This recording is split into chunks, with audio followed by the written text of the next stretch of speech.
ಅಂದು ಇಂದು ಕಾಣದ ಕಡಲು.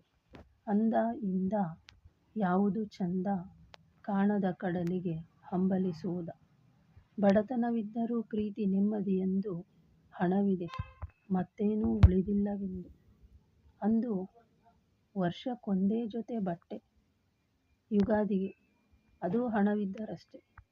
ಮೂರಂಕಿಯೂ ದಾಟದ ಅದರ ಬೆಲೆ, ತೊಟ್ಟ ನನ್ನಹಂಕಾರಕ್ಕೆ ಎಲ್ಲಿ ಎಲ್ಲೆ. ಆದರಿಂದು ಬಟ್ಟೆ ಬೀರು ತುಂಬಿದೆ, ಹೊಸ ಪರಿಮಳ ಗಳಿಗೆಯೂ ಮುರಿಯದೆ. ಆದರೆ ಮನಸ್ಸು ಮುರಿದಿದೆ, ಉಡುವ ತೊಡುವ ಹುಮ್ಮಸ್ಸಿಲ್ಲದೆ. ಅಪ್ಪ ಅಮ್ಮ ನಾವೈವರು ಮಕ್ಕಳು, ದುಡಿವ ಕೈ ಒಂದು, ತಿನ್ನುವ ಹೊಟ್ಟೆ ಏಳು. ಹಬ್ಬಕ್ಕಷ್ಟೇ ಸಿಹಿ ಸವಿ ಪಾಯಸ, ತಿನ್ನುವ ಆಸೆಗೆ ಬಾಯಲ್ಲೆಲ್ಲ ಲಾಲಾರಸ. ಇಂದು ತಿನಿಸುಗಳು ಡಬ್ಬಿ ಡಬ್ಬಿ ತುಂಬಿದೆ, ತಿನ್ನದೇ ವಾಸನೆಗೆ ಮಕಚಟ್ಟು ಬಡಿದಿದೆ. ಇಂದು ಹೆಚ್ಚಾಗಿ ಉಳಿವ ಅನ್ನವಿದ್ದಿದ್ದರೂ ಅವತ್ತು ಎಲ್ಲರ ಹೊಟ್ಟೆ ತುಂಬುತ್ತಿತ್ತು ಮೂರೊತ್ತು.